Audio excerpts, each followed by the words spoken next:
Oke, baik. Webinar kita mulai. Assalamualaikum warahmatullahi wabarakatuh. Selamat Waalaikumsalam pagi. warahmatullahi wabarakatuh. Selamat pagi teman-teman semua. Selamat pagi Kak Nabila selaku narasumber dari Impaktif. Di sini perkenalkan saya Rama, saya founder dari Impaktif. Mungkin saya akan menjelaskan sedikit dulu ya ini program tentang webinar Impaktif. Jadi sejauh ini alhamdulillah dari program webinar impaktif beragam ya, udah terlaksana kira-kira lebih dari 30 webinar sampai hari ini, sampai ke Kak Nabila yang sekarang pada hari ini. Jadi program webinar impaktif ini, biar teman-teman tahu, adalah program dari program sosialnya kami dari Impaktif yang kerjasama juga dengan Indo Relawan. Jadi di sini konsepnya adalah kita belajar dengan siapa saja dan dari siapa saja. Jadi nggak harus yang harus profesional banget, nggak harus yang benar-benar ilmunya harus ahli banget, tapi kita bisa saling belajar berdiskusi lewat program webinar ini. Jadi eh, misal teman-teman mau jadi narasumber, mau mencoba apa ya, berbagi ilmunya di forum ini walaupun masih kecil, tapi kita akan tetap terus bergerak untuk ya kembali lagi namanya untuk sosial ya, untuk teman-teman juga, kemudian untuk nambah portofolio dan sebagainya, untuk kebutuhan teman-teman juga untuk upgrade skill. Nah, mungkin itu biar introduce untuk tentang webinar impaktif. Nah, selanjutnya mungkin akan ada sesi perkenalan dari narasumber kita, kemudian juga apa sih kira-kiranya yang akan dibawakan dari judul pada hari ini yang bertemakan komunikasi, yang berjudul Ngobrol Asik Tanpa Canggung, Cara Jitu Percaya Diri, Bicara Dengan Siapa Saja. Ya, mudah-mudahan dari hari ini, dari webinarnya Kak Nabila, menjadi insight baru untuk kita semua. Oke, sebelum kita ke Kak Nabila, ada baiknya kita berdoa dulu. Mudah-mudahan dari webinar ini berjalan dengan baik, kemudian ilmunya juga bisa bermanfaat untuk kita semua. Berdoa menurut kepercayaan masing-masing, berdoa dimulai.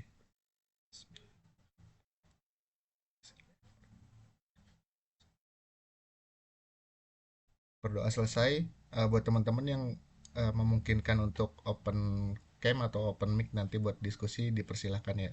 Baik, ini Kak Nabila, saya persilahkan untuk berbicara. Kak, silakan. Baik, sebelumnya saya ucapkan terima kasih kepada Karama selaku penyelenggara dari kegiatan ini, dari Impraktif. Dan saya ucapkan terima kasih juga kepada teman-teman saya yang udah hadir dalam kegiatan webinar kita pada hari ini. Saya izin perkenalan dulu, mungkin di sini sebelumnya udah ada yang kenal juga, tapi supaya kita makin kenal lagi nih, bisa di next slide PPT-nya.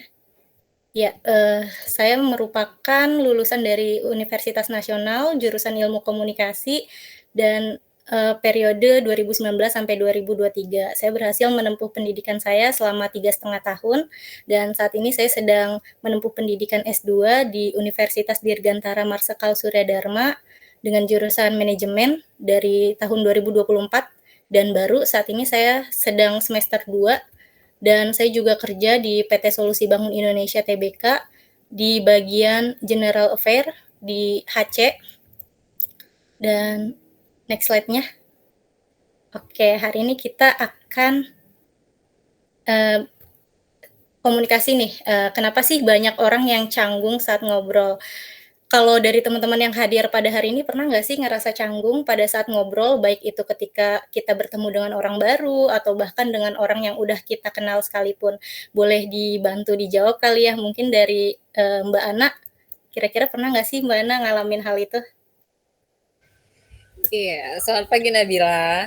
Pagi, gimana kabarnya Mbak Ana? Selamat pagi Kak Rama. Pagi Mbak. Eh, Alhamdulillah sih baik. Terima kasih juga ya, saya udah join nih di acaranya webinar Nabila. Kalau berdasarkan topik, ya mungkin hampir setiap orang pernah mengalami canggung. Khususnya nih mungkin saya pribadi mungkin pada orang yang baru kenal. Karena kita kenapa? Karena kita nggak tahu nih budaya orang itu seperti apa, kita juga nggak tahu. Karakter orang itu seperti apa juga kita nggak tahu. Nah, kadang kita mau memulai omongan itu susah mulainya dari mana. Mungkin ya mungkin khususnya nih dalam saya pernah nih suatu, ikut pelatihan dan kita dalam satu pelatihan itu nggak kenal, itu siapa, dari mana, karakternya seperti apa, orangnya seperti apa, kita nggak tahu. Tapi kita harus profesional, karena kita satu tim, jadi kita harus saling kenal. Nah, kadang saya juga pernah ngalamin, saya bingung, mau ngobrolnya apa dulu nih, gitu loh. Terus mau mulainya apa dulu, tapi minimal saya sudah menanyakan, perkenalkan, "Maaf dengan siapa ya Mbak?" Gitu aja, itu udah minimal. Tapi mungkin Mbak Nabila bisa kasih saya tips nih, mungkin, bagaimana nih untuk saya biar saya pede atau mungkin saya bisa percaya diri, bisa kenal akrab dengan teman-teman yang kita baru-baru kenal, benar-benar baru kenal. Mungkin Mbak Nabila bisa kasih tips ke kita ya. Ya mungkin itu aja sih Mbak pengalaman saya. Oke, terima kasih Mbak Ana atas, Sama-sama. pengalamannya nih. Nanti kita bakalan ngebahas bareng-bareng di sesi tanya jawabnya ya, terkait pertanyaannya. Nah, di next slide itu ada beberapa poin yang ada di sini tuh merupakan hasil survei juga nih dari teman-teman saya yang sering ngerasa canggung dan nggak nyaman saat berbicara. Ini berdasarkan, pengalaman juga dari teman-teman, ada beberapa hal yang sering menjadi kendala dalam komunikasi. Di antaranya yang pertama, sering ngerasa takut memulai percakapan dengan orang baru. Waktu itu kita kan pernah ngalamin pandemi COVID-19 ya, yang mana awalnya kegiatan kita itu dilakukan secara tatap muka, tapi karena adanya musibah itu kita jadi komunikasinya itu dengan media sosial atau secara di dunia maya gitu. Dan ketidakpercayaan diri itu sering menjadi penghambat utama. Jadi seseorang yang merasa cemas karena mereka nggak mampu memberikan kesan yang baik, mereka tuh sering merasa takutnya tuh kurang menarik gitu di mata orang lain dari segi penyampaiannya, terus juga dari segi topik yang dibawakannya. Akibatnya mereka tuh jadi ragu untuk memulai percakapan. Dan yang kedua itu ada suka bingung kapan harus ngomong dan harus ngomong apa pada saat lagi kumpul. Nah, pernah nggak sih ketika teman-teman lagi ngobrol dan lagi kumpul, tapi otak kita tuh mikir, kira-kira gimana ya abis ini, terus respon apa lagi ya dari teman kita, terus kita tuh terus nebak-nebak nih, abis ini dia bakal ngomong apa lagi ya, nanti bakalan canggung nggak ya kalau kehabisan topik, jadi pusing sendiri gitu mikirinnya di kepala kita. Banyak orang yang khawatir bahwa inisiatif mereka untuk berbicara bakalan diabaikan atau bahkan ditolak sama orang lain. Jadi ketakutan ini tuh dapat membuat orang ngerasa nggak nyaman buat berbicara karena adanya kecemasan akan reaksi negatif dari orang lain. Nah, di next slide-nya, itu kita mencoba keluar dari zona nyaman dan ikut nimbrung dalam pembicaraan, tapi jadinya canggung. Banyak orang ngerasa nggak punya keterampilan komunikasi yang cukup baik, seperti komunikasi berbicara dengan lancar atau menemukan pembicaraan yang sesuai gitu dengan topik yang ingin dibawakan. Nah, hal ini tuh ngebuat mereka jadi ngerasa kurang siap dan lebih ngehindar daripada memulai percakapan. Jadi dampaknya itu kita bisa di next slide, Mas. Nah, jadi dampaknya kita itu jadi lebih milih diam, terus membatasi interaksi, sehingga kita tuh kehilangan peluang untuk membangun network yang lebih luas lagi. Lalu, gimana sih caranya untuk mengatasi masalah ini? Di next slide-nya. Yang pertama, kita harus berani mengekspresikan diri, terus kita juga harus kenali lawan bicara kita, kira-kira kita tuh berbicara dengan siapa. Terus kita harus bisa dan mulai untuk berbagi cerita dan pengalaman mulai dari topik-topik yang ringan aja gitu. Dan mengingat detail kecil yang lawan bicara kita tuh sukai. Dan berikan pujian atau pertanyaan kepada mereka. Di next slide-nya. Jadi di gambar ini tuh ada 2 gambar, yang sebelah kiri itu gambar, jalanan yang lurus dan buntu gitu, yang sebelah kanan itu jalanannya tuh bercabang.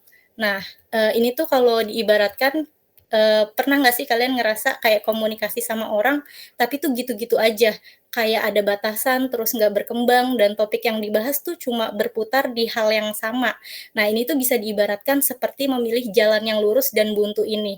Jadi dalam komunikasi, jalan yang lurus dan buntu melambangkan pola komunikasinya tuh monoton, di mana topik yang diangkat tuh nggak berkembang dan cenderung terbatas.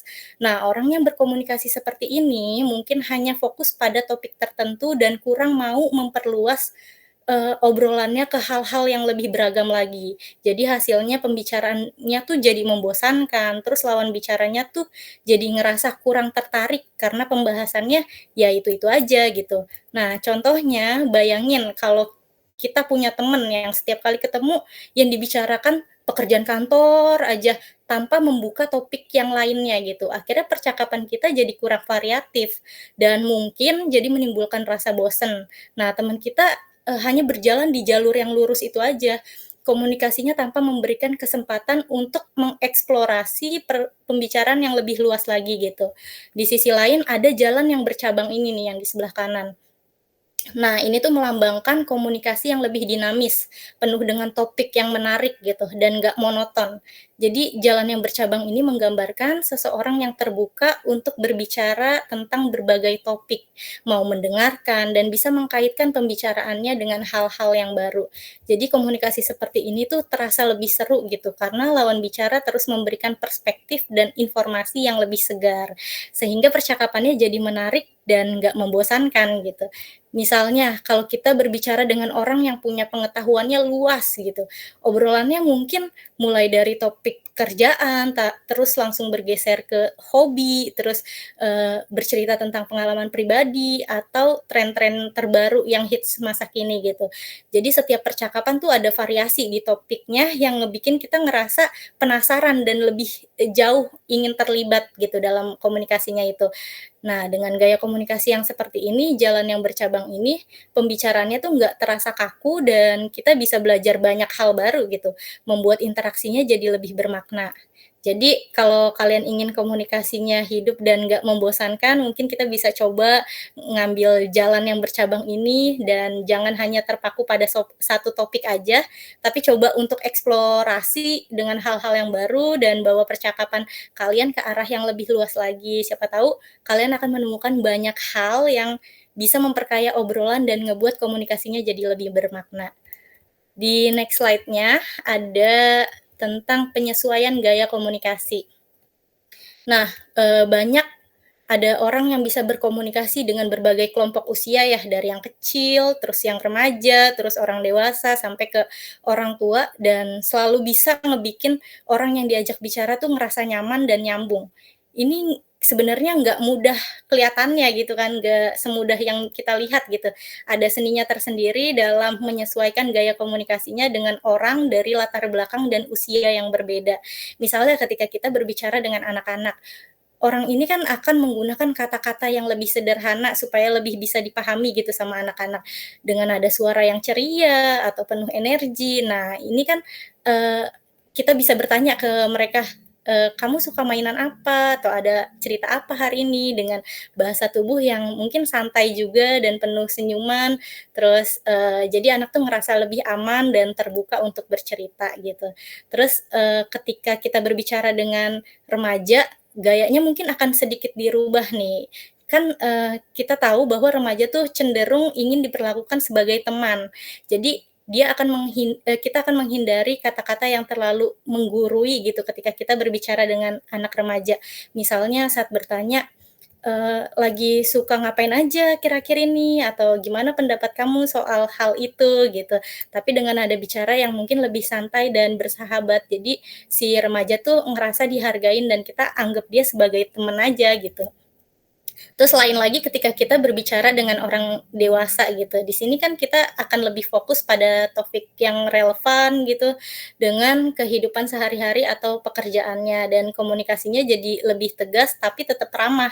Bisa dibilang kayak kita tanya, "Menurut Bapak gimana cara terbaik untuk menyelesaikan masalah ini?" Atau, "Ada ide lainkah yang ingin ditambahkan?" Dengan nada bicara yang lebih formal dan ngebuat lawan bicaranya tuh ngerasa lebih dihormatin dan serius untuk diajak berpikir gitu. Dan yang terakhir kalau kita berbicara dengan orang tua atau yang lebih senior, dia mungkin kita akan memilih nada yang lebih sopan gitu, dengan bahasa yang lebih lembut dan penuh hormat juga. Mungkin, kita bakalan mengatakan, "Apakah ada yang bisa saya bantu?" Atau, "Bagaimana pengalaman Bapak dulu?" Gitu. Nanti kan dari situ dia bakalan cerita tuh, dulu dia pengalamannya ini. Jadi banyak topik yang luas buat dia ceritain ke kita gitu. Dan, nada dan sikap kita juga harus lebih hati-hati supaya orang yang lebih tua ngerasa dihargain dan diperhatikan. Nah, di sini kita bisa belajar menyesuaikan gaya komunikasi, karena gaya komunikasi juga penting banget buat ngebangun koneksi yang lebih baik sama orang lain. Jadi setiap kelompok, usia punya cara komunikasi yang berbeda-beda nih, dan kalau kita bisa menyesuaikan diri, terus interaksi kita juga lebih efektif dan lebih berkesan, kalau ingin komunikasinya semakin lancar dan bisa nyambung sama siapa aja, mungkin kita harus mencoba untuk lebih fleksibel dan menyesuaikan cara bicara dengan berbagai gaya komunikasi yang ada, gitu. Di next slide-nya, itu ada, orang lagi naik sepeda, anak kecil belajar naik sepeda, itu mengenai kepercayaan diri. Jadi percaya diri dalam komunikasi itu seperti anak yang baru belajar naik sepeda. Awalnya pasti kan bakalan ngerasa sulit ya buat naik sepedanya itu, terus penuh tantangan nih. Anak ini kan akan ngerasa takut jatuh, terus keseimbangannya masih goyang, terus, setiap kali ngegayuh sepedanya ada rasa ragu gitu, takut nanti luka ketika dia jatuh dan lain sebagainya. Tapi seiring waktu dan latihan, lama-kelamaan anak itu tuh bakalan ngerasa lebih nyaman, dia, lama-lama bisa belajar untuk menjaga keseimbangan, terus mengendalikan sepedanya, dan akhirnya dia bisa bersepeda dengan percaya diri tanpa takut untuk jatuh lagi gitu.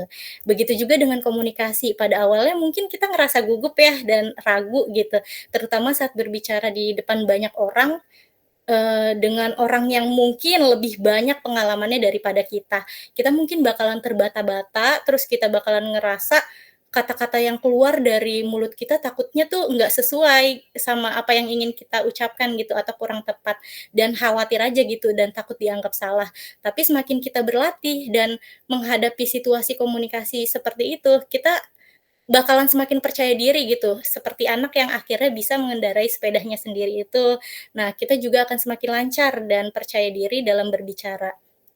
Jadi dengan latihan kita belajar dari kesalahan untuk memperbaikinya. Jadi mungkin pada awalnya terasa sulit ya dan penuh ketidakpastian gitu, tapi percaya diri dalam komunikasi itu bisa dicapai dengan kita terus mencoba, kita terus belajar, dan kita tidak takut untuk gagal. Semakin kita sering melakukannya, semakin natural juga dan mudah untuk kita berkomunikasi gitu.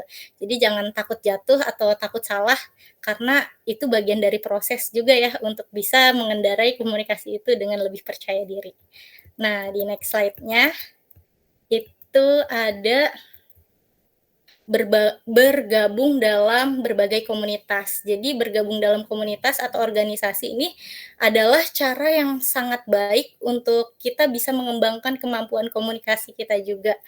Dan juga memperluas jaringan pertemanan. Ketika kita berada di dalam suatu komunitas, kita juga bakalan belajar nih untuk berinteraksi dari berbagai macam orang ya, yang tadi Mbak Ana juga bilang, dari berbagai macam latar belakang, gimana sih caranya untuk menghadapi orang-orang yang, beda latar belakangnya dan kita belum tahu sebelumnya gitu. Jadi untuk menghadapi situasi komunikasi yang beda-beda ini, dan kita memahami dulu nih cara yang efektif untuk menyampaikan pendapat dan mendengarkan orang lain.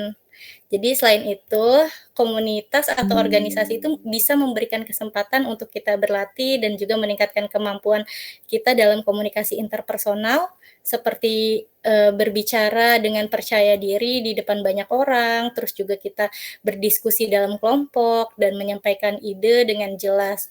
Jadi dalam prosesnya kita juga bakalan belajar dan menyesuaikan gaya komunikasi yang sesuai dengan karakter teman-teman komunitas, baik itu dari yang muda, sebaya, atau bahkan yang tua.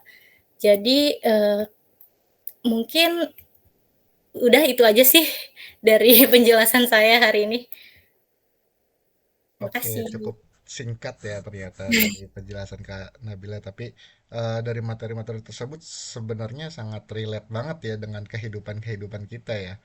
Nah, mungkin untuk sekarang mungkin kita sesi diskusi ya, dari teman-teman semua mungkin ada kasus-kasus yang relate dari penjelasan Kak Nabila.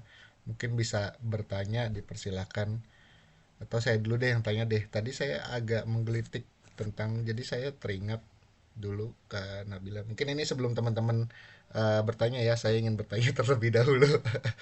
Kalau dulu nih, kita kan sebelum adanya gadget gitu ya, sebelum adanya smartphone bukan gadget. eh, Dulu tuh zaman ya kayak zaman dulu banget kesannya ya. Padahal baru 10 tahun, 12 tahun yang lalu gitu, tahun 2012, 2011 masih kurangnya smartphone gitu ya, belum ada smartphone. Saya tuh dulu gampang banget maksudnya buat kenalan sama orang baru gitu ya.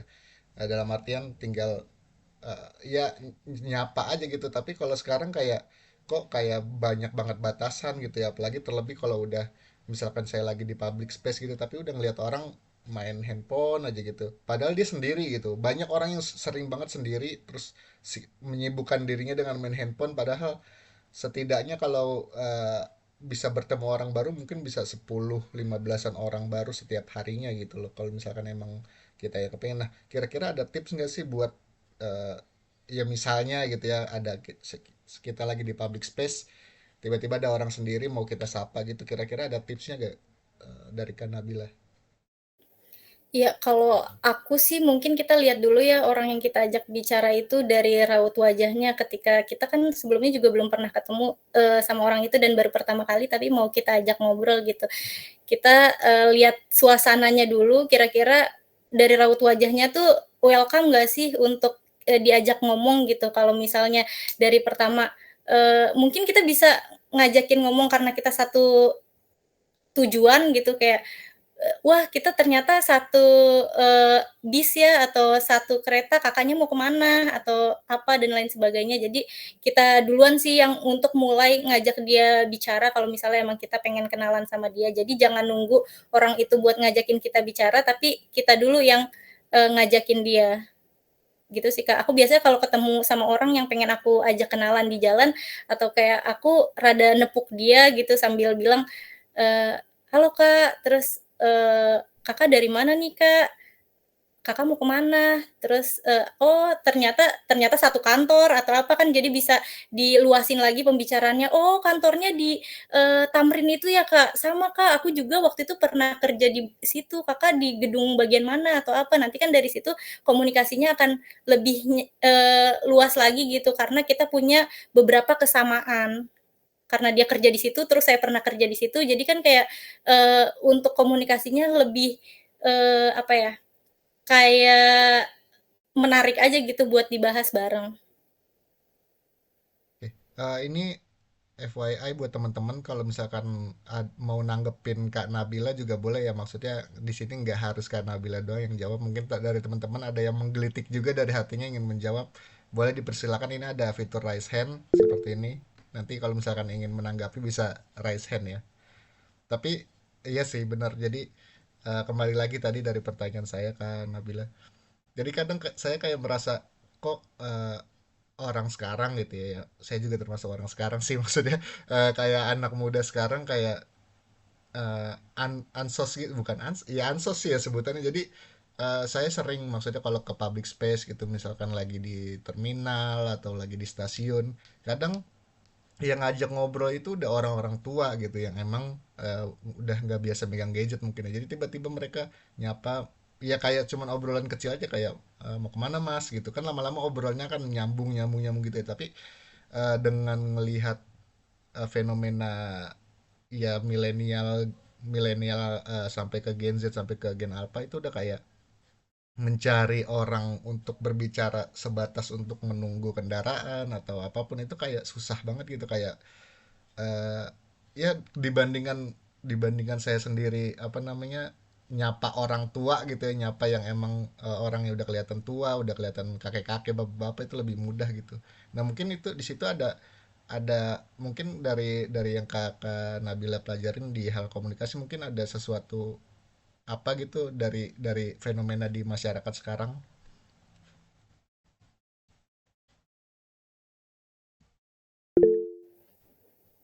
Nah, boleh Iya, kayaknya Kak. Mbak Ana mau nanggepin nih, atau bantu saya jawab juga boleh Mbak Ana. Mungkin, Nah, lebih menanggapi nih ya. Oke, Kak Rama, sama Nabila.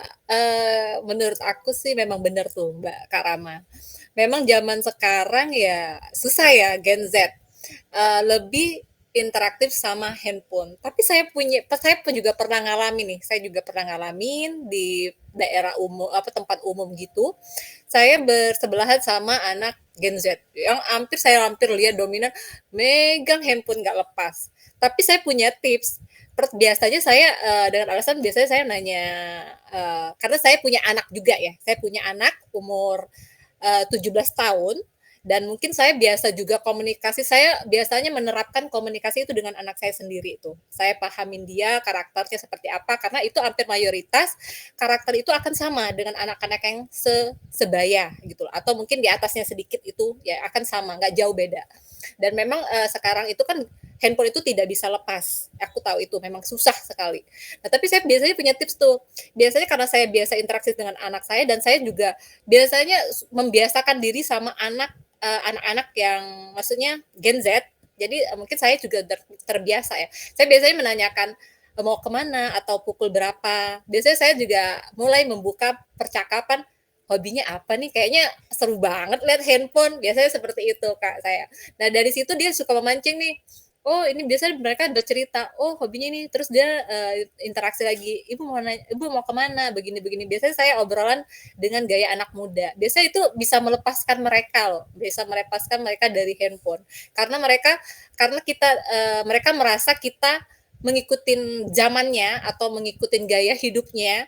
Jadi mereka akhirnya pernah aku praktekin itu mereka lepas dari handphone dan mereka mulai asik tuh bicara. Mereka malah menggali pengalaman kita juga. Nah dari situlah kebetulan juga saya orang di bidang pramuwisata juga ya, pernah bergerak di bidang pramuwisata juga. Jadi saya biasanya anak-anak segitu kan saya mulai menanyakan hobi hobi jalan nggak nih, kemana aja selama ini. Nah dari situlah mereka biasa interaktif tuh mulai bercakap.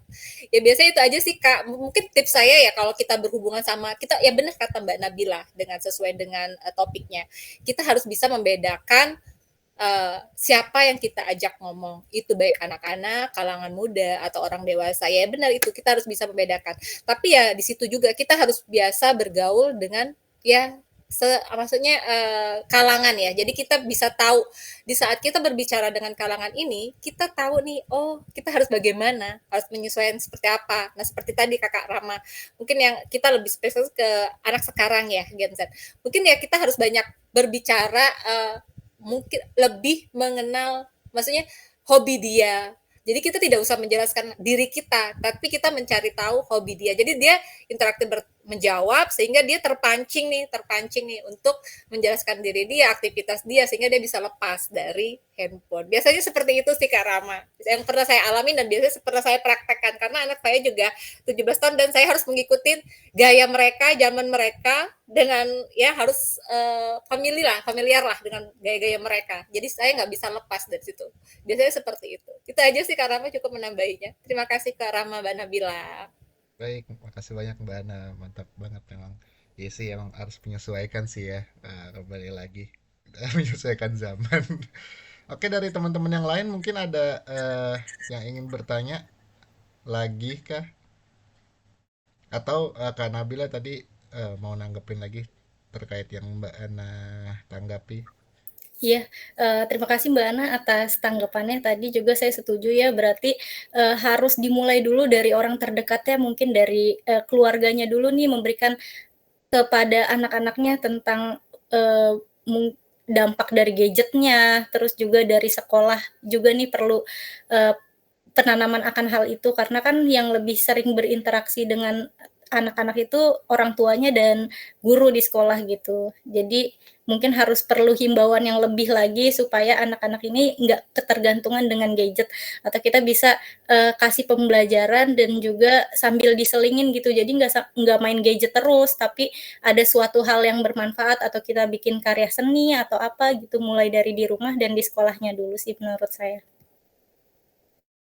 Iya benar Mbak Nabila, minimal kita menanyakan hobi ya, biasanya hobi. Dari situ mereka terpancing tuh biasanya bercerita, mengeksplorkan apa yang mereka pikirkan. Biasanya dari situ sih Mbak Nabila. Untuk anak-anak yang kalangan Gen Z ya atau anak-anak muda. Tapi beda lagi nih kalau kita berhadapan dengan orang dewasa atau mungkin lebih senior atau mungkin ilmunya lebih banyak dari kita. Itu mereka lebih identik dengan mereka maunya dihormatin, merekanya maunya dipuji itu biasanya. Kalau saya pribadi sih saya lebih identik dengan ya mungkin kita lebih attitude ya, attitude. Kalau lebih orang senior kita lebih ke attitude. Tapi kalau anak-anak muda kita lebih agak gaya-gaya dikit lah, gaul lah gitu loh. Untuk mengimbangin fasenya mereka gitu loh. Tapi kalau untuk lebih di atas kita atau mungkin lebih senior atau mungkin lebih ilmunya lebih atau ya lebih dari kita lah gitu loh. Itu bisa kita lebih jaga ke attitude, kita lebih sopan. Mungkin kita bisa menanyakan nama, alamat atau mungkin kita bisa Bapak kerja di mana? Oh, atau kita lebih banyak melakukan pujian ya, pujian. Itu mereka senang sekali. Mereka merasa dihormatin. Itu menurut saya. Tapi kalau untuk anak-anak yang kalangan muda, ya dia lebih mau didengarkan. Menurut saya sih seperti itu. Jadi kita lebih banyak berinteraksi nanya, hobinya, sukanya apa, sudah kemana saja. Nah, tapi kalau untuk anak-anak yang kecil, kita lebih agak ke kanak-kanakan dikit sih. Jadi kita lebih, oh, jadi kita ikut-ikut kanak-kanakan. Biasanya saya seperti itu sih menyesuaikannya. Mbak Nabila, itu aja sih. Cukup, terima kasih. Oke, baik. Jika belum ada yang bertanya lagi nih, ini malah saya yang jadi penasaran deh. Karena tadi kasus-kasus di presentasinya tuh relate-relate banget, padahal sebenarnya teman-teman tuh banyak banget nih yang bisa ditanyakan di forum ini sekarang. Nah, mungkin tadi kan terkait tentang membuka pembicaraan ya. Nah, gimana kalau kasusnya gini? Ini kasus saya dan teman saya lah gitu. Saya punya teman dekat yang emang udah hampir setengah umur saya main dengan dia, tapi belakangan-belakangan ini gitu ya, nggak belakangan ini sih, tapi emang orangnya mungkin ya, eh, untuk pembicaraannya ya setelah setelah selesai kuliah gitu ya, setelah selesai kuliah lah, udah kerja, udah berkeluarga, tapi yang diomongin tuh obrolannya itu aja.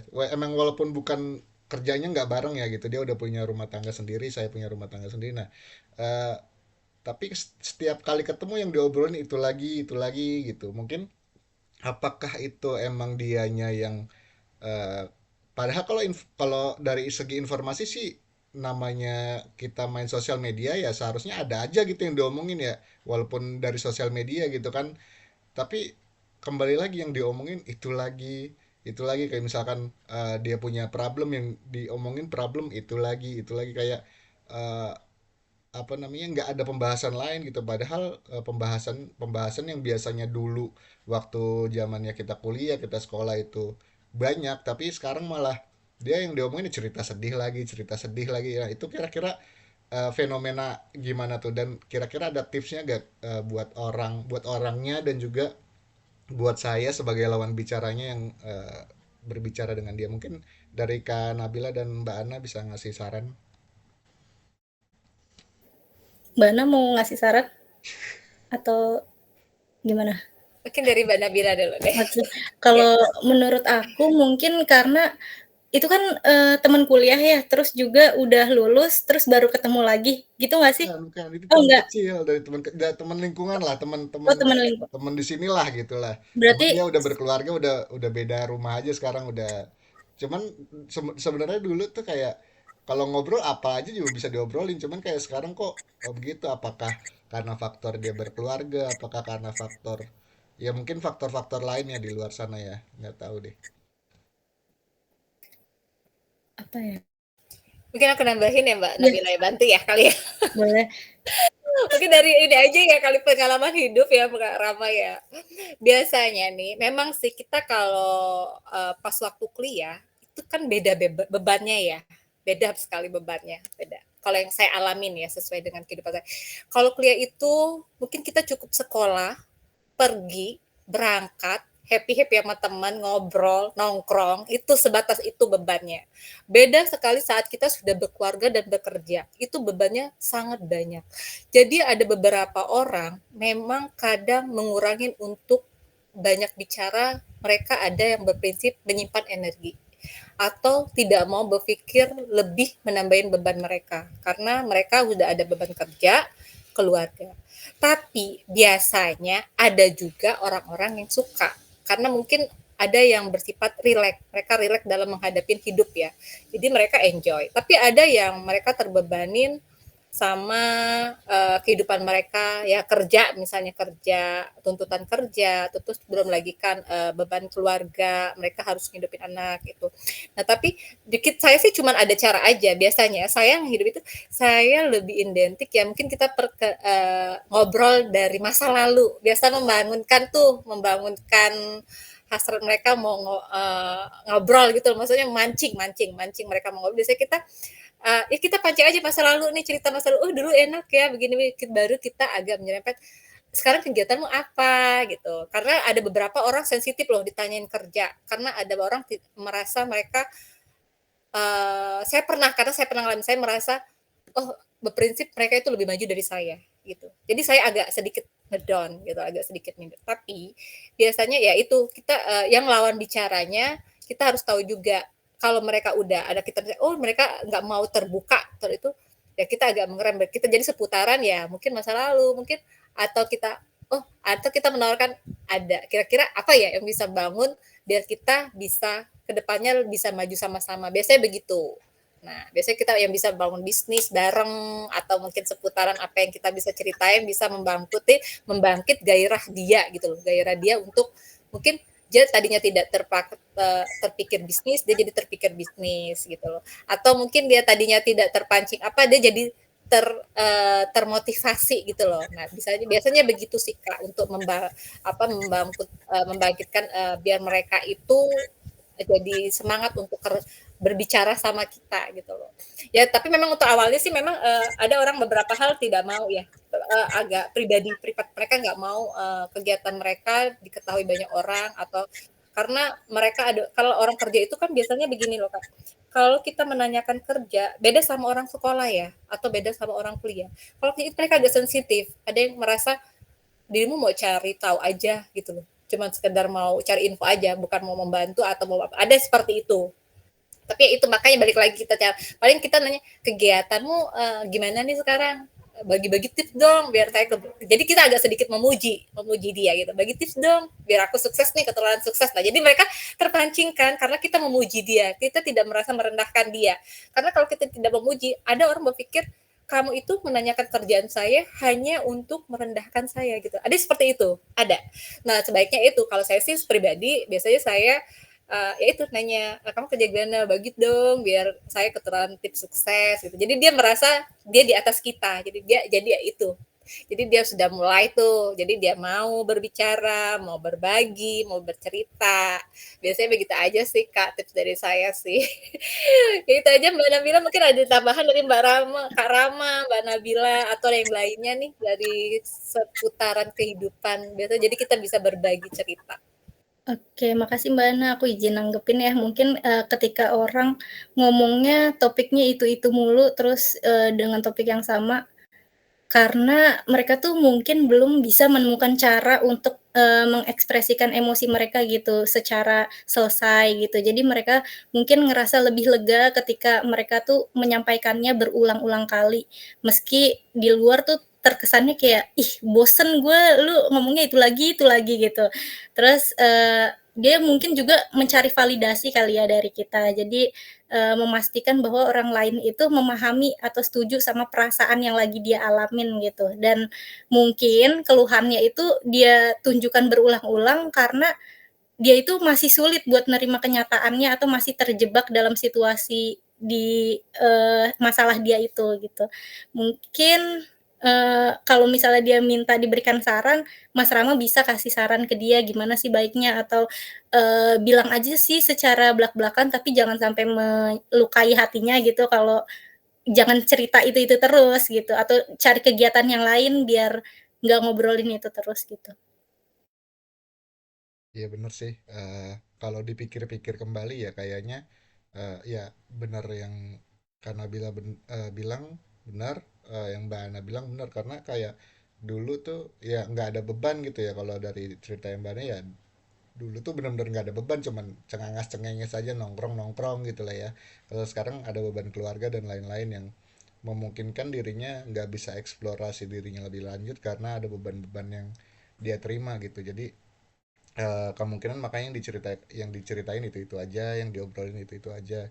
Dan juga kayak dia ya mungkin kalau menurut saya juga kayak kalau misalkan orang punya tingkat insecure yang tinggi, artinya misalkan dia kalau di kalangan ekonominya lagi kurang bagus gitu lah ya. Jadi orangnya eh, ya gitu takut ngobrol sama orang gitu karena jadi kayak mengurangi confidence-nya aja gitu. Jadi percaya dirinya kayak nurun drastis ketika dia menganggap dirinya kurang mampu, kemudian eh, punya insecure yang tinggi, jadinya nggak confident dan nggak tahu mau ngobrol apa sama orang. Beda lagi ada halnya lagi ada contohnya misalkan tadi teman A, misalkan ada teman B nih yang tadinya apa namanya ekonominya dari yang nggak yang nggak bagus banget gitu tiba-tiba jadi bagus banget, beda malah jadi dia ngobrol apapun diobrolin gitu, bisa ngobrol apapun, kemudian eh, tingkat confidence-nya lebih tinggi gitu ya. Mungkin faktor itu berpengaruh juga kali ya. Tingkat insekuritas itu mungkin berpengaruh juga ya dengan cara ngobrol seseorang gitu ya. Kira-kira begitu nggak? Atau ini hanya teori saya? Benar benar benar benar, Kak, benar. Iya, emang benar seperti itu. Biasanya itu mempengaruhi juga. Makanya kita, ya itu, apa, suka ya makanya kalau saya pribadi sih saya lebih suka kalau untuk ngobrol itu lebih suka memuji mereka karena kan kita nggak tahu ya. Ya itu kalau tingkat ekonomi orang kan berbeda-beda. Kadang itu juga apa, juga mendukung gitu loh. Jadi mereka jadi percaya diri atau tidaknya kadang mendukung dari situ juga. Itu benar sih. Oke, tadi katanya Mas Galang mau nanya nih. Silakan. Oh iya, baik Mbak. Sebenarnya sih pengen nanya itu seputar orang yang baru ya. Kan kita nggak tahu apa siapa yang kita hadapin gitu. Nah, tapi di sini kondisinya saya pernah dan beberapa kali juga ngadepin orang baru itu yang responnya kayak pendiam aja gitu. Nah, jadi saya bingung buat ngerespon apa. Saya tanya apa, terus dia cuma bilang sepatah dua patah kata doang. Nah, itu saya lumayan bingung buat ngadepinnya. Itu kira-kira gimana ya cara ngatasinnya? Oke, makasih Mas Galang atas pertanyaannya. Mungkin dari saya, kalau orang pendiam itu bisa jadi dia karena ngerasa, eee, kurang nyaman kali ya sama situasinya dan kita bisa buat coba buka obrolannya dengan hal-hal yang ringan, terus jangan terlalu mendesak dia untuk dia ngomong gitu. Dan buat dia ngerasa nyaman juga, terus mungkin kita bisa ngobrolin dengan topik-topik yang emang familiar dan, sama-sama kita tahu juga nih supaya, pembicaraannya lebih luas lagi gitu. Mungkin kita bisa ngobrolin tentang hobi atau film atau, acara yang, mau mereka ikutin kayak konser dan lain sebagainya. Jadi, supaya ada ketertarikan dari pembicaraannya itu sih. Kitanya jangan terlalu dominan juga, kasih mereka untuk, ruang untuk mereka berbicara. Mungkin ada tanggapan dari Pak ini nih, Kak Muammar Qaddafi, biasanya Qaddafi selalu jadi narasumber dan emang udah top banget sih, udah sering banget dipanggil di mana-mana. Coba Qaddafi ada tanggapan nggak dari pertanyaannya Kak Galang tadi?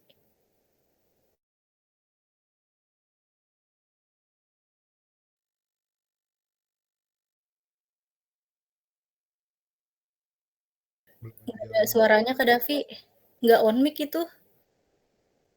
Halo?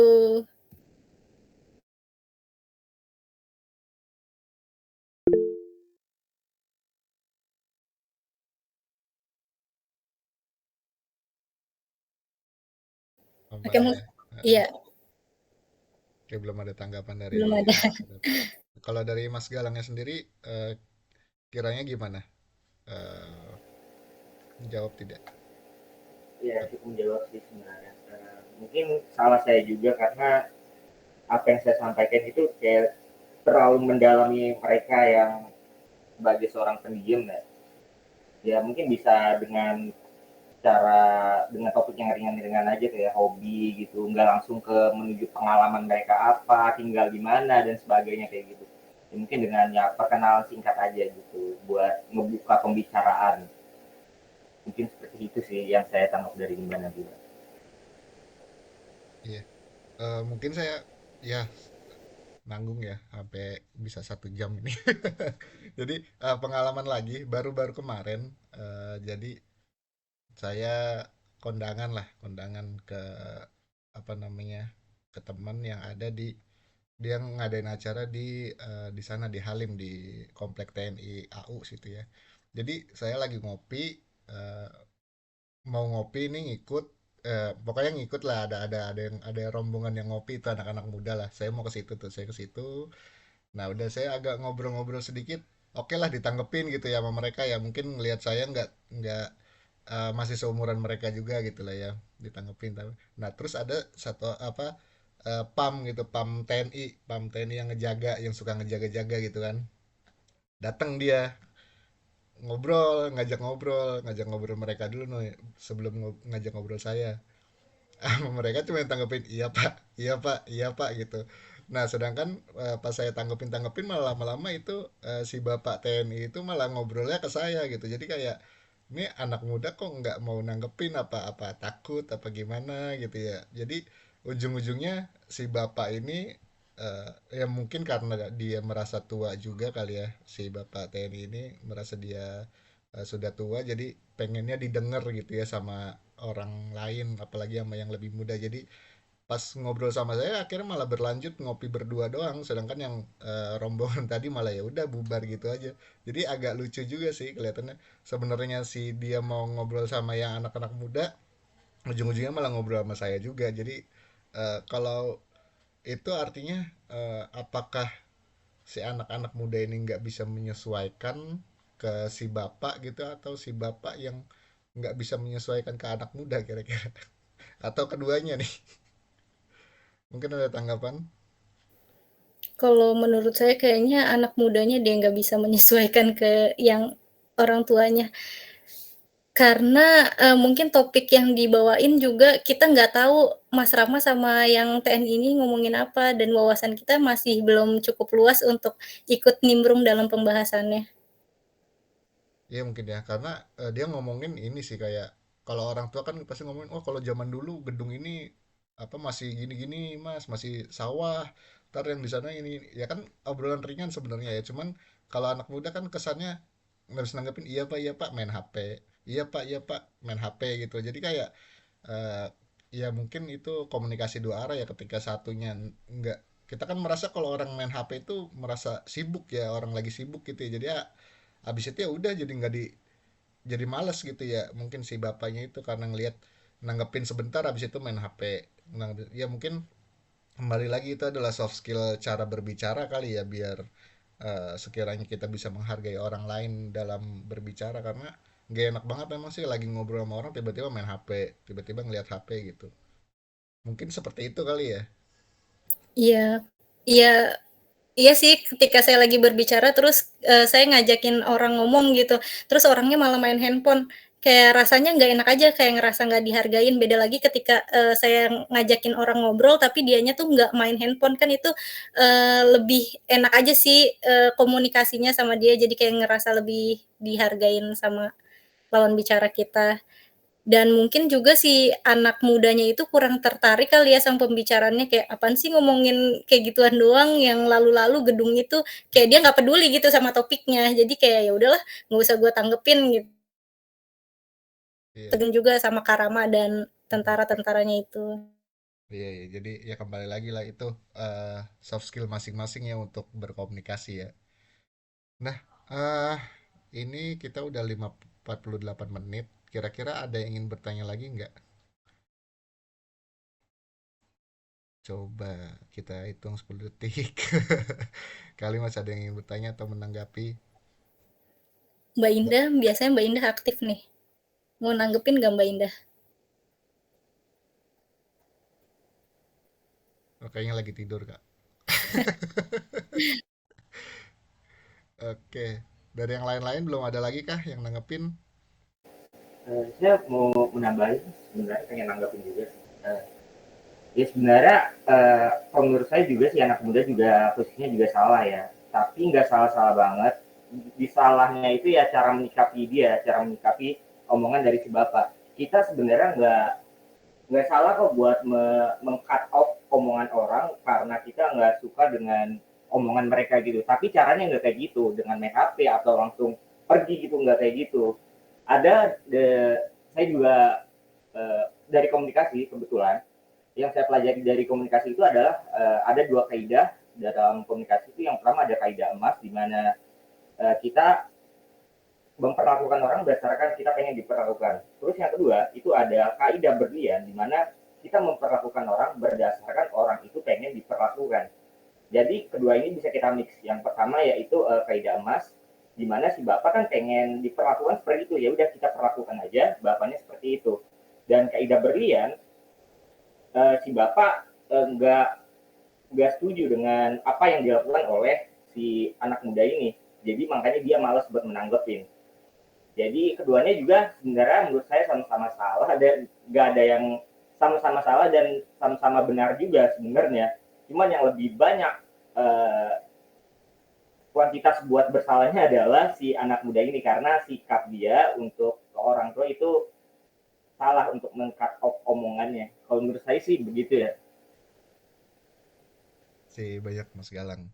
Iya sih, saya setuju sih karena mungkin kalau memang kitanya kitanya emang nggak suka dengan obrolannya atau emang kitanya lagi tersibukkan, mungkin kita bisa bilang aja ya gitu ya, mungkin bentar ya apa saya lagi ini nih gitu, atau apa ya mungkin mencari-mencari alasan lah ya. Biasanya kan orang mencari alasan, yang penting beretika gitu, jangan sampai membuat orang sakit hati juga. Jadi ya seperti itu sih emang, kembali lagi kita sebagai orang yang terus belajar mendevelop diri, kadang orang lain kan enggak juga ya. Jadi ya kitanya yang sebagai kita yang tahu harus sabar-sabar lah. Oke, kalau tidak ada yang bertanya lagi, mungkin untuk menutup, sekiranya Kak Nabila ada kata-kata yang ingin disampaikan kah? Ada kata-kata mutiara? Oh, masih ada nih, Kak Ada Putri. dari Mbak Putri. Ya, silakan. Ya, Mbak Nabila izin bertanya, saya kan punya temen nih. Nah, dia itu nggak pede gitu buat ngomong. Dan dia itu malu banget, bahkan untuk keluar aja dia nggak berani kalau misalnya nggak sama saya gitu. Kalau entah di jalan, entah kemana gitu. Bahkan ketemu orang aja dia malu, katanya takut ditanya. Nah, saya sebagai temannya eh, harus gimana? Dan menurut Mbak Nabila, tipe apa sih yang harus saya kasih saran gitu untuk teman saya ini biar dia itu percaya gitu. Bahwa kan kita kalau ngobrol itu kan ya basa-basi kayak gitu. Nah, untuk membangun dia itu biar percaya diri hanya sekedar untuk ya basa-basi ketemu orang atau untuk menjawab pertanyaan orang ketika di jalan itu gimana sih Mbak Nabila? Baik, terima kasih Mbak Putri atas pertanyaannya. Ya saya juga punya temen ya sama kayak Mbak Putri, dia itu terbiasa dengan gadgetnya, terus juga benar-benar nggak berani untuk keluar rumah, dan bahkan orang lain tuh nggak ada, nggak tahu kalau misalnya dia tuh ada gitu. Padahal dia ada, cuma dia emang nggak pernah keluar rumah juga dan nggak percaya diri ketika dia ngobrol sama orang, terus sekedar nampakin mukanya aja dia tuh nggak berani, dan itu temen saya sendiri lagi. Terus jadinya dia di dalam rumah aja, selalu diurusin sama orang tuanya gitu. Dan mungkin kita harus ngedorong dia dulu kali ya, supaya dia berani untuk, keluar dari zona nyamannya dia, terus kita ajak dia buat berinteraksi sama orang. Jadi harus kita yang sering-sering buat ngajak dia, "Ayo kita main ke sini, main ke sana," supaya dia lebih terbiasa ketemu sama banyak orang dan nggak asik sama dunianya sendiri. Jadi mungkin kita, ajak dia bareng sama kelompok-kelompok kita atau kayak geng kita gitu, supaya dia lebih terbiasa dan, eee support aja gitu dan berikan pujian setiap apapun yang dia lakukan walaupun sekecil apapun itu, kayak walaupun dia awalnya nggak berani keluar, tapi kalau kita terus dorong-dorong dia terus untuk keluar kan lama-kelamaan juga dia bakalan terbiasa. Sebenarnya, komunikasi itu bisa dilatih. Kayak dulu aku juga tipikal orang yang nggak bisa komunikasi, baik itu, ketemu sama orang ataupun ketemu, dengan berbagai macam orang. Dan dulu juga pernah ada pengalaman ketika baca undang-undang tuh tangan sampai getar, kaki sampai getar, tapi lama-kelamaan itu bisa aku atasin dengan cara aku berani keluar dari zona nyaman aku. Kayak saat ini ikut coba webinar juga yang sebenarnya nggak pandai untuk komunikasi sama orang-orang ya, tapi berani untuk keluar dari zona nyamannya. Itu sih harus kita yang kasih dorongan dulu ke dia, kita kasih support juga, kita ajakin dia main, kita ajakin dia ke lingkungan kita, dan bikin dia nyaman dulu supaya dia itu bisa untuk berinteraksi sama orang. Jadi jangan ditinggal sih kalau orang kayak gitu. Jadi kita harus support dan ajak mereka terus. Menurut saya sih gitu. Mungkin ada tambahan dari yang lain. Ya sih, saya mungkin mau nambahin sih, bener yang dibilang Mbak Nabila. Karena sejauh ini sih banyak orang yang saya tahu ya, banyak orang ngumpet gitu di belakang kata introvert.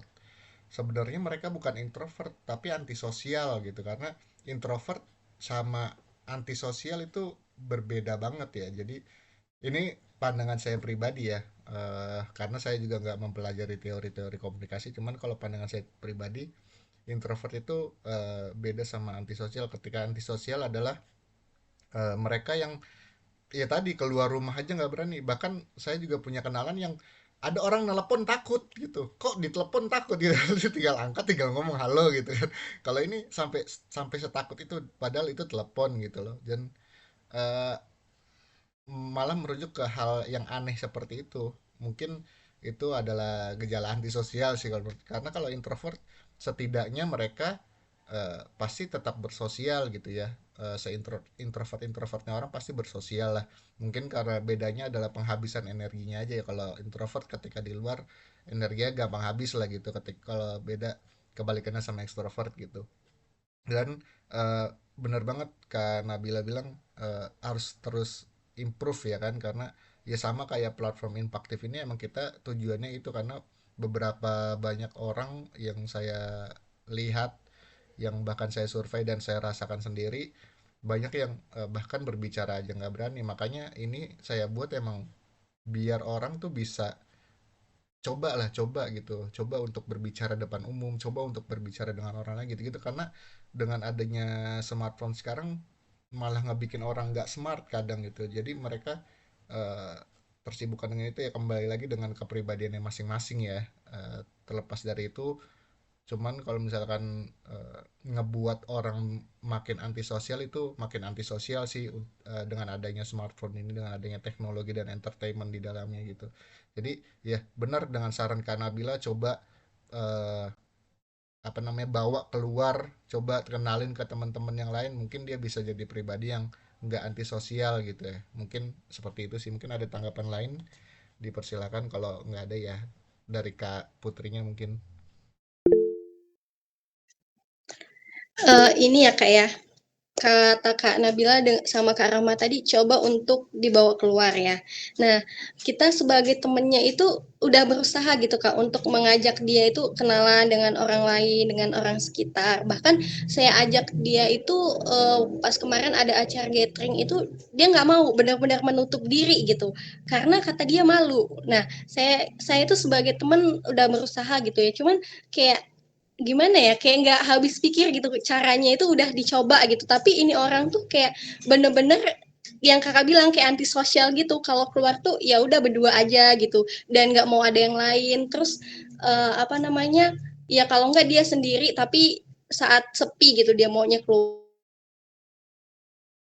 Nah, sebagai temen kita tuh harus gimana sih Kak yang untuk buat dia itu percaya gitu, untuk dia buat dia itu keluar dari zona nyamannya dia gitu, bahwa kita itu makhluk sosial yang saling ketergantungan gitu, nggak bisa hidup sendiri. Tapi dia itu selalu sibuk dengan dunianya sendiri dengan alasan malu, padahal sekeliling dia itu mau menerima dia gitu. Bahkan teman-teman saya aja itu yang lain ya welcome gitu sama dia, tapi dianya sendiri itu tidak membuka diri gitu.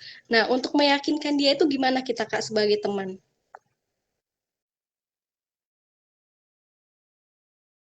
Silakan Kak Nabila dulu. Iya, kayaknya sulit juga sih sebenarnya kalau, kayak gitu. Itu ada Mbak Ana angkat tangan. Soalnya saya juga ada teman kayak gitu sih. Kalau menurut saya nih cuma sekedar menambahin ya. Memang sih kita ngerubah orang nggak bisa langsung glek langsung, maksudnya seperti kita atau bahkan lebih seperti kita. Kita mengubah orang itu pelan-pelan. Mungkin Mbak Putri bisa mengajak dia dari mungkin dari jalan cuman berdua. Nanti sesering mungkin jalan berdua, tapi bukan berdua di kamar ya. Maksudnya cuman ngobrol berdua, enggak. Maksudnya dia ke dunia luar. Maksudnya dia jogging bareng atau belanja bareng atau sekedar di tempat keramaian-keramaian. Dari situ dulu aja mulai kalau menurut saya. Nanti setelah itu mungkin dia sudah terbiasa, udah pelan-pelan terbiasa, baru tuh ajak lagi dengan fase mungkin 3 orang, jangan blok langsung ke dunia banyak orang ramai, iya dia tidak akan bisa menerima itu karena pada dasarnya dia sudah punya karakter dia, maksudnya susah untuk berinteraksi, dia nggak bisa. Jadi kita jadi dari berdua sudah sering berdua tapi di tempat kita ajak ke tempat keramaian mungkin ya jalan bareng atau belanja bareng atau jogging atau mungkin ya apalah gitu loh yang kamu bisa mendampingin tapi ada kamunya. Nah dari situ aja dulu mulai, terus itu baru nanti ajak nih dari tempat yang agak meningkat dikit, mungkin tadi dari berdua mungkin jadi bertiga gitu loh. Nah baru tuh dari situ nanti dia akan menemukan orang yang satu frekuensi juga, tapi maksudnya bisa bisa mengimbangin dia gitu loh, bisa mengimbangin dia itu juga bisa. Nah dari situlah mungkin dia akan pelan-pelan merubah, dia akan dia akan membuka pola pikirnya, dengan begitu dia akan terbuka pola pikirnya, dengan itu dia akan terbuka mungkin wawasan dia. Nah dari situ, jadi dari nggak langsung blok kamu ajak ke tempat gathering itu kan banyak orang, dia tidak akan bisa menyesuaikan itu, tidak akan bisa karena dia sudah terbentuk karakternya itu udah lama. Kita membentuk karakter itu nggak setahun 2 tahun, itu lama sekali. Jadi untuk merubah orang itu tidak bisa dalam tempo sesingkat-singkatnya, jadi butuh proses. Jadi untuk Putri sendiri, kalau menurut aku kalau memang dirimu niat masuk niat memperbaikin temanmu, ya mungkin kita setiap orang mau teman itu pasti lebih baik ya, kita pasti lebih baik, pengennya seperti itu, atau mungkin lebih baik dari kita, jadi kita juga bisa ikut nanti jadi seperti lebih baik juga gitu loh. Biasanya begitu, teman itu sangat mempengaruhi. Jadi ya dari Putri sendiri mungkin bisa pelan-pelan Putri menyupportnya dengan mungkin ngajaknya keluar bareng sesering mungkin biar dia bisa berinteraksi dulu nih, dia bisa menyesuaikan dengan dunia banyak orang, tapi tanpa dia harus ngobrol sama orang. Tapi dia sudah bisa nih interaksi banyak orang, udah bisa di sekelilingnya banyak orang, bisa di sampingnya dia bisa mendengarkan orang berbicara, dari situ aja dulu. Tapi tidak usah dia tidak tanpa harus berbicara, nggak usah, itu akan susah. Nah baru nanti setelah dia terbiasa ala bisa karena biasa, baru nanti naikin lagi nih dari fase berdua agak sedikit nih di kerumunan orang yang agak ya lumayan 3 atau 4 orang. Dari situ nanti terbiasa lagi, nanti lama-lama dia akan terbiasa bersosialisasi. Dari situ aja dulu sih menurut aku, karena memang susah merubah karakter orang, itu susah, tidak bisa dalam waktu sesingkat-singkatnya. Jadi kita butuh proses, dan dari proses itu kita kenalin tanpa harus membuang karakter dia awal, tapi kita minimal mengurangin karakternya, tidak membuang karakternya. Itu akan susah kalau membuang, tapi kita mengurangin. Dari situ dia akan menimbulkan dirinya sendiri kalau dia butuh sosialisasi dengan orang. Dia bisa kita juga bisa mengasih masukan, kamu dengan bersosialisasi kamu bisa loh, bisa nanti jadi bisa tempat mencari nafkah loh, atau nanti bisa dari kamu bersosialisasi kamu bisa mencari uang loh, bisa ladang menjadi uang. Nah itu nanti dia akan terpancing, dia akan tahu bahwa sosialisasi itu sangat penting, jadi bisa meningkatkan taraf sosialisasi hidupnya gitu. Dari situ juga dia akan pasti terpancing. Apalagi misalnya dengan dia sudah melihat nih dengan mata kepala sosialisasi, oh bisa menjadi ladang pemasukan buat dia, itu bisa, itu akan terpancing dengan otomatis. Menurut saya sih seperti itu Mbak Putri. Memang tapi butuh proses ya, tidak bisa instan. Mbak Putri butuh kerja keras dan proses. Karena karakter itu terbentuk dalam waktu yang lama dan tidak bisa dirubah dalam waktu yang instan.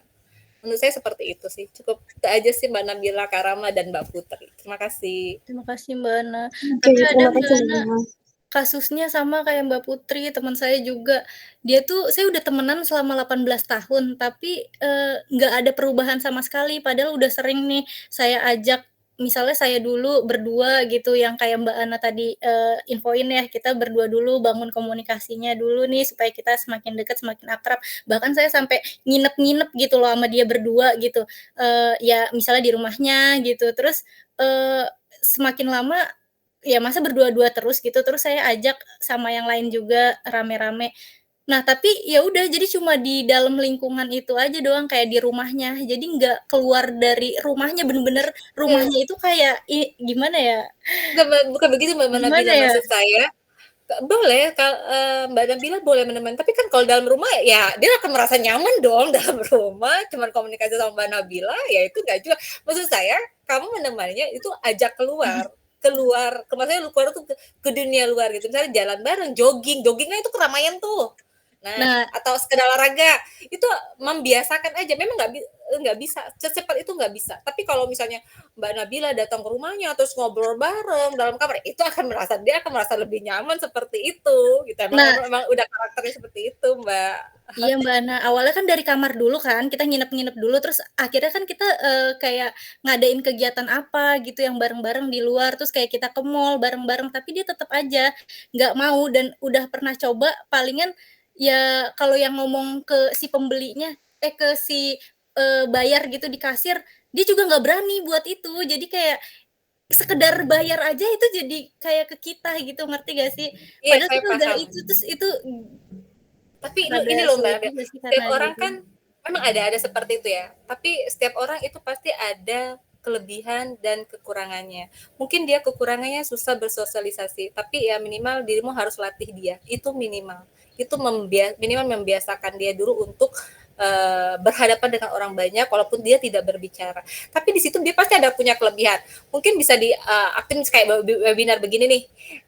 Mbak bisa manfaatkan dia untuk apa? Mungkin apa nganuin screennya atau dia bisa jadi mendengar nih dia lama-lama akan terpancing seperti itu untuk maju dia akan terpancing mungkin dari situ tuh jadi dia mungkin di belakang layar dia Mbak mengaktifkan dia tapi di belakang layar dia akan melihat jadi dia akan pasti setiap manusia itu pasti akan terpancing dan punya inisiatif sendiri itu akan minimal kalau dia sering walaupun dia tidak langsung tapi dia melihat kegiatan kayak Mbak Nabila nih kayak gini Mbak aktifin ikut ya atau nanti kamu handle yang ini ya buat screen nih ya dia mungkin dia aktif nih di bidang makanya pinter nih nah bisa diaktifin nanti dari situ dia bisa melihat perkembangan orang jadi dia ngikut pelan dia akan terbawa arus itu udah pasti di mana tempat berpijak kita akan terbawa arus makanya kita selalu disarankan hati-hati berteman ya karena itu menurut saya sih seperti itu memang nggak bisa Mbak Nabila mau ngubah grok dia langsung kayak Mbak Nabila ini nggak bisa Mbak Nabila itu harus kita jadi pelan-pelan jadi kita harus agak mengimbangin dia ya kita agak jadi mundur maju gitu sih menurut saya sih seperti itu yang saya sering temuin itu aja sih Mbak Nabila Mbak Putri cukup Ya tadi kalau dari Kak Putri ada yang tanggapin lagi gak? Tadi kayaknya mau ngomong tuh sebelum Kak Nabila mau ngomong.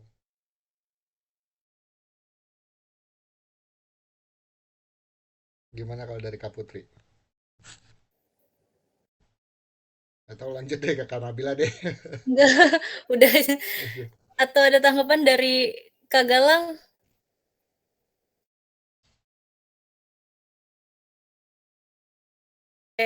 Dari Kak Rausan? Oke, kayaknya Halo. udah cukup kali ya. Dari Kak Putri juga mungkin sepertinya udah sedang mencari planning baru nih, bagaimana caranya nih, sama seperti Kak Nabila. Ya, mungkin satu lagi ya. Oke. Ini tadi tanggapan Mbak Ana, mungkin ini satu lagi dari saya. Mungkin Kak Putri sama Kak Nabila itu menjadi eh, zona nyamannya dia, zona nyamannya mereka. Jadi eh, ada kasusnya sahabat saya juga. Jadi dia emang kalau di luar eh ya jadi sifat-sifat mereka beda di luar sama beda dengan kita gitu. Ketika sama kita, kalau sahabat saya ini sifatnya jadi kayak kanak-kanak lagi gitu, kayak dari zaman dulu kita main gitu. Sedangkan ketika di luar, wah, dia keren banget gitu ternyata. Nah, mungkin ketika temannya Kak Nabila sama temannya Kak Putri selalu sama Kak Nabila sama Kak Putri gitu dengan zona nyaman, ya mungkin akan dia kan begitu-gitu aja kita, tapi nggak pernah tahu kan dengan dia di luar seperti apa, dia dengan teman sekolahnya atau teman-teman lain lah selain ada dari kitanya. Tapi kalau emang bener-bener dia nggak punya lingkungan lagi selain kita, itu udah kronis sih. Tadi mungkin eh, ini yang Mbak Ana bisa jadi solusi sih, insya Allah ya. Cuman kalau dari saya gitu, mungkin bisa jadi ketika sama kita ya begitu, ketika sama orang lain ya beda lagi gitu. Tapi kalau semisalnya, misalkan kita dapat informasi dari teman siapanya yang emang kita nggak kenal gitu, tapi dia punya kenalan juga, mungkin kita dapat informasi dari sini, oh ternyata sikapnya beda kalau di sono-sono eh, begini gini gini gitu, lebih baik gitu ya, mungkin berarti artinya kita zona nyamannya mereka gitu. Tapi ketika sama aja atau bahkan benar-benar nggak ada sama sekali, bahkan nggak ada orang lain yang bisa kita kulik gitu dari kenalannya dia, yaitu artinya itu udah parah dan mungkin bisa dipakai dengan caranya Mbak Ana tadi. Mungkin itu sih. Dan ini udah 1 jam lebih, wah masya Allah ya. Jadi mungkin nanti bisa di planning lagi lah untuk temannya Kak Putri sama temannya Kak Nabila, mungkin bisa nanti di diskusi lanjutannya ya. Oke, mungkin tadi untuk menutup webinar pada hari ini, boleh tadi kata-kata mutiaranya kalau masih nyangkut di kepala Kak Nabila, silakan dikeluarkan. Oke, mungkin dari aku, ya kita cukup latihan aja ya, dan kita terus belajar dari kesalahan, kita terus memperbaikinya. Ya walaupun mungkin kita sulit ya buat berinteraksi sama orang, tapi kita harus percaya diri aja dulu supaya kita bisa mulainya itu. Kalau misalnya nggak kita mulai, ya kapan kita mau improve-nya gitu. Gitu aja sih, Kak. Baik, terima kasih Kak Nabila udah mengisi webinar pada pagi hari ini di hari Minggu yang cerah gitu. Alhamdulillah kita dapat ilmu baru, dan juga Mbak Ana udah ngasih-ngasih saran, dan teman-teman yang lain yang sudah bertanya, yang sudah ngasih tanggapan juga, dan yang sudah hadir pada webinar pada hari ini. Terima kasih banyak. Dan sebelum kita menutup, ada baiknya kita berdoa kembali. Mudah-mudahan dari semua yang kita bicarakan ini, dari rekaman juga, mudah-mudahan bisa ada yang dapat insight baru dari yang nonton rekaman kita nanti, dan yang sekarang yang hadir di sini ilmunya bisa kita manfaatkan, kita jadi self improvement baru, dan kita bermanfaat dengan uh, lebih baik buat teman-teman sekitar kita dan lingkungan sekitar kita. Berdoa menurut kepercayaan masing-masing, berdoa dimulai.